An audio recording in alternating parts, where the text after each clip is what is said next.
Oi, how's it going? Just thought I'd sort of give a bit of an update. I've finally gotten a chance to finish this little project off. It's pretty busy, so.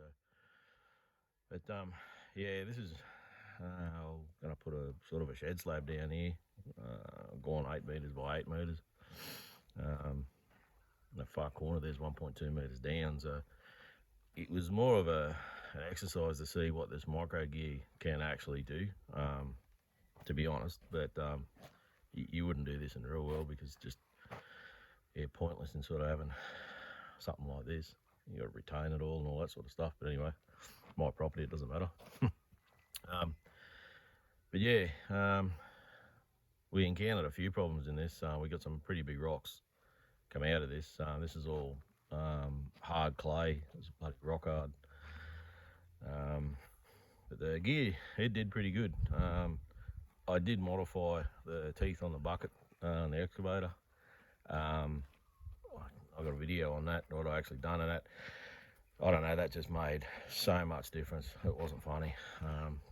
It's surprising what good teeth will do.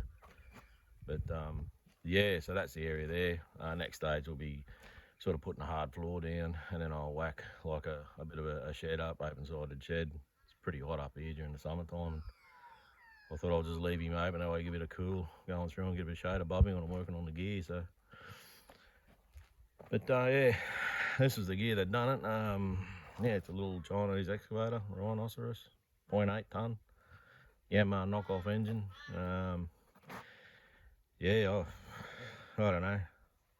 Yeah, a lot of people tell me that these things are crap, but I don't know. I'd argue it definitely beat a shovel. There's no way I could have done all this by hand, not a chance in hell. But yeah, yeah, she's a little ripper, eh? No signs of cracks on it at the moment. It's got a couple of 100 hours on it now.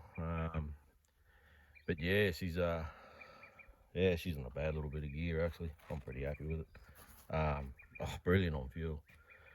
I'd dig for probably 8-9 hours and put about 6 litres in it. It's just, yeah, unbelievable.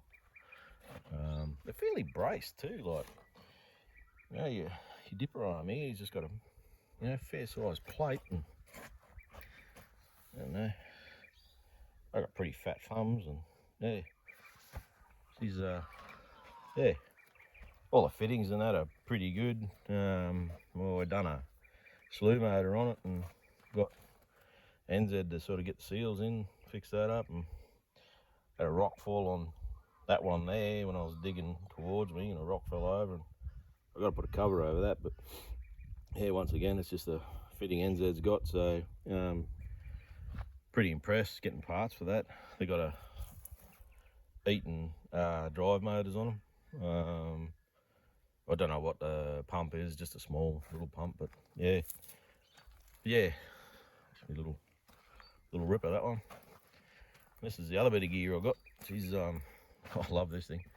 Bobcat 463 2006 model. I bought it second hand. A couple of thousand hours on it or whatever. I got it from Mob down in Dalby. Shout out to those guys. They were really good. I bought it sight unseen. I'm up in North Queensland, and yeah, they were good. They delayed shipping it. They found an oil leak on one of the wheels there, and they didn't want to ship it up to me because so they'd actually fixed it all up before it come up, which was really good. I mean, it'd be pretty easy to do with a gurney and just send it up and plead ignorant, but they didn't. Really appreciate that, guys. Yeah, these ones have got a 3-cylinder Kubota. I'm not sure of the specs on them if you Google it, but yeah, I think it seems fairly easy to get to as far as service and wise. Yeah, sort of all poking out the back there. Any issue I had with it, I was dropping coolant not long after I got it, but yeah, this hose here was fairly brittle. So I ordered new ones of those, and yeah, I had a bit of fiddle with the bloody water pump up in there, and it was sort of really dry and grabby as you turn it. So I thought, well, she's on its way, so I bought it as well. just replaced those 2 items, and well, replaced all the hoses actually. Yeah, just for peace of mind sort of thing. But yeah, she's a little ripper. They're extremely small. Really short wheelbase, so had bucks here and carries on, and sort of learning because I've never driven them before. And I don't have any wheel stands I've done on it. It scares the shit out of you. Anyway, they're really small inside. Yeah, there's not much room in there at all. It's only the sort of lever operator, it's not the joystick or anything like that. But weighs about 1,200 kilos, which is why I got it, because she goes, I can tow it behind a cruiser. Yeah, it come with that 4-in-1 bucket, pretty good. I put a wear plate on the front of it, cutting bar. I never had it on. I didn't want to knock the bucket around too much, because looking online, the buckets are about $4.5 grand for 4-in-1, so it's pretty expensive. Digging wise, like I say, I don't know much about these things. I've only just bought it, but I originally started to try and sort of dig that out with it, but I think because it doesn't have teeth, yeah, it sort of struggled pretty well because there's no weight in it there. It just sort of sits up on its front wheels and that. I think if you had teeth in there, you might be able to dig in there, but anyway, that's what I got. Later on, things kick off all right, I might be able to get another bucket for it. I got an auger and that for it. Mob down in Brisbane, can't remember their name, sorry. Earth Auger is the brand of it. It's good. So yeah, that's that. These rocks, these is what come out of me pad, friggin' huge.